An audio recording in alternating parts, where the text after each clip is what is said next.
இன்று நேர்கள் star FM உடைய பாராளுமன்றத்தில் இன்று நிகழ்ச்சியோடு இணைந்திருக்கீங்க. இன்றைய நிகழ்ச்சியில் இன்று நவம்பர் மாதம் 19ஆம் தேதி 2025 பாராளுமன்ற முக்கிய நிகழ்வில் கௌரவ பாராளுமன்ற உறுப்பினர் எம்எல்ஏ ஹிஸ்புல்லா அவர்கள் முஸ்லிம்களின் விவாகரத்து சட்டம் தொடர்பான சில கருத்துக்களை முன்வைத்திருந்தார். உங்களுக்கு தெரியும்,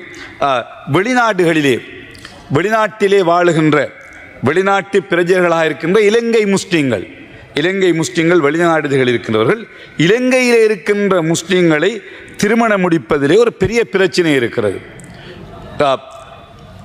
அப்படி அவ்வாறு செய்வதிலே விவாக பதிவாளர் நாயகத்தினூடாக ஒரு கடிதம், ஒரு செயற்குழு இருக்கிறது. நீங்கள் அப்படி அந்த பதிவுகளை செய்யக்கூடாது என்று. அது உண்மையிலே அவருடைய பிரச்சனை அல்ல. அது ஒரு முஸ்லிம் விவாகரத்து சட்டத்திலே இருக்கின்ற சரத் 2 இருக்கின்ற ஒரு பிரச்சனை, ஒரு சட்ட காரணமாக அவ்வாறு செய்ய முடியாது என்று பதிவாளர் நாயகம் அவர்கள் ஒரு வெளியிட்டிருக்கிறார்கள். ஆகவே இதனூடாக இந்த விவாக பதிவாளர்களுக்கு அனுப்பப்பட்ட சுற்றுருவத்தினூடாக வேண்டிக் கொள்ளப்பட்டுள்ளது. அதன்படி முஸ்லிம் விவாக பதிவாளர்கள் அத்தகைய திருமணங்களை பதிவு செய்வதை தவிர்த்து வருகின்றனர். இதேவேளை இருவரும் முஸ்லீம்கள் என்பதால் அவர்களின் திருமணங்களை பொது திருமண சட்டத்தின் கீழ் பதிவு செய்ய வேண்டிய தேவை இருக்கிறது. வெளிநாட்டு பிரஜை ஒருவர் இலங்கையில் உள்ள சட்டத்தின் பிரகாரம் விவாகம் செய்ய வேண்டும் என்றால் பதிவாளர் நாயகத்தினூடாக பாதுகாப்பு அனுமதி அறிக்கையை பெற வேண்டும். அவ்வாறான அறிக்கை, ஆனால் முன்பு இந்த பாதுகாப்பு அனுமதி அறிக்கையை முஸ்லிம்களுக்கு எந்த நிபந்தனையும் இல்லாமல் பதிவாளர் நாயக திணைக்களம் வழங்கி வந்தது.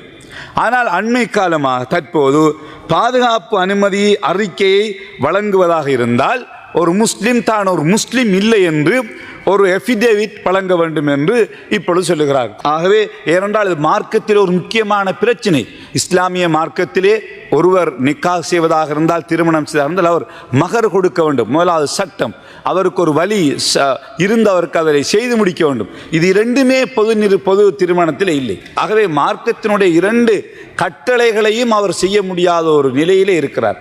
ஆகவே கௌரவ அமைச்சர் அவர்களே, இது தொடர்பில் நீங்கள் உரிய நடவடிக்கைகளை உடனடியாக மேற்கொண்டு சம்பந்தப்பட்ட நடவடிக்கை சமீபத்தில் கேட்டுக்கொள்ள விரும்புகின்றேன். பாராளுமன்றத்தில் இன்று